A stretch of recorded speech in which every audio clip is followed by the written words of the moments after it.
Halo sahabat berita terkini ID, kali ini kita akan membahas isu besar yang lagi ramai, yaitu pergantian Menteri Keuangan Indonesia. Keputusan ini diumumkan langsung oleh Presiden Prabowo Subianto dan tentu saja langsung menjadi perhatian publik. Kenapa?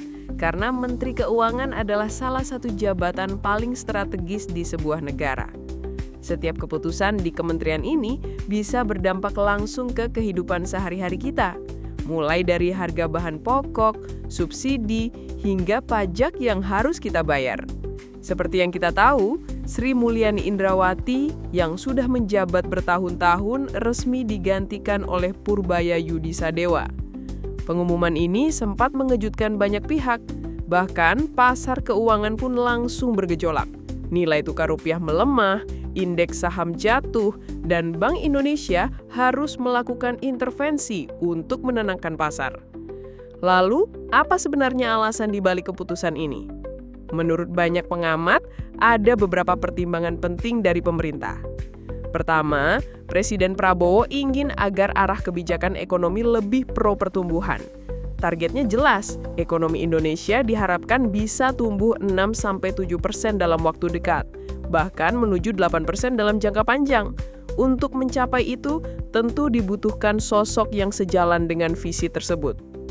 Kedua, pemerintah saat ini sedang menggulirkan program besar yang menyedot anggaran, seperti program makan gratis untuk anak sekolah dan berbagai bentuk bantuan sosial.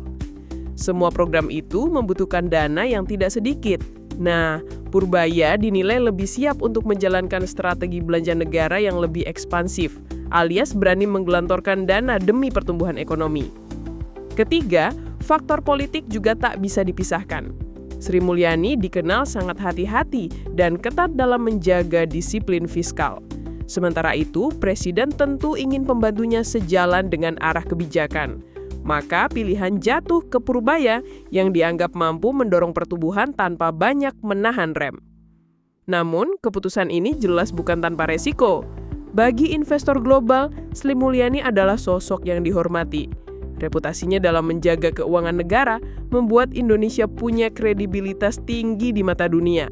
Maka ketika beliau diganti, wajar jika muncul kekhawatiran bahwa disiplin fiskal Indonesia akan melemah.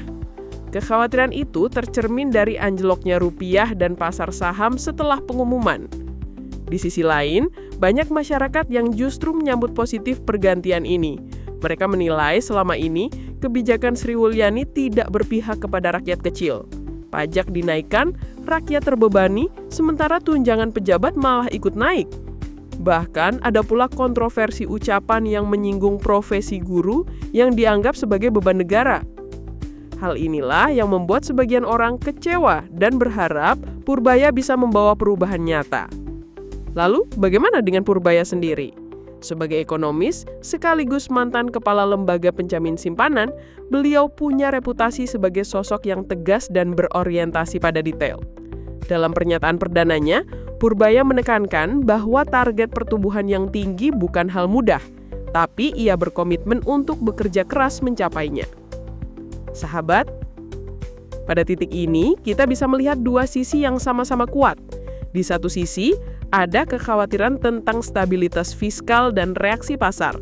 Di sisi lain, ada harapan baru agar kebijakan ekonomi lebih berpihak kepada rakyat. Dan inilah yang menarik. Kita sebagai masyarakat tentu boleh berbeda pendapat. Tapi, yang terpenting adalah tetap mengawasi. Karena ujung-ujungnya, kebijakan ekonomi bukan hanya soal angka di laporan keuangan negara, melainkan soal nasi di meja makan rakyat Indonesia. Jadi, menurut kalian bagaimana? Apakah pergantian ini langkah tepat untuk membawa Indonesia ke arah pertumbuhan yang lebih baik? Atau justru beresiko membuka masalah baru di masa depan? Tulis pendapat kalian di kolom komentar, karena suara rakyat juga penting untuk menjadi pengingat bahwa pemerintah bekerja bukan hanya untuk pasar, melainkan untuk kesejahteraan seluruh bangsa. Terima kasih sudah menonton. Jangan lupa dukung channel ini dengan like, share, dan subscribe agar kita bisa terus mengupas isu-isu penting yang dekat dengan kehidupan kita semua. Sampai jumpa di video berikutnya.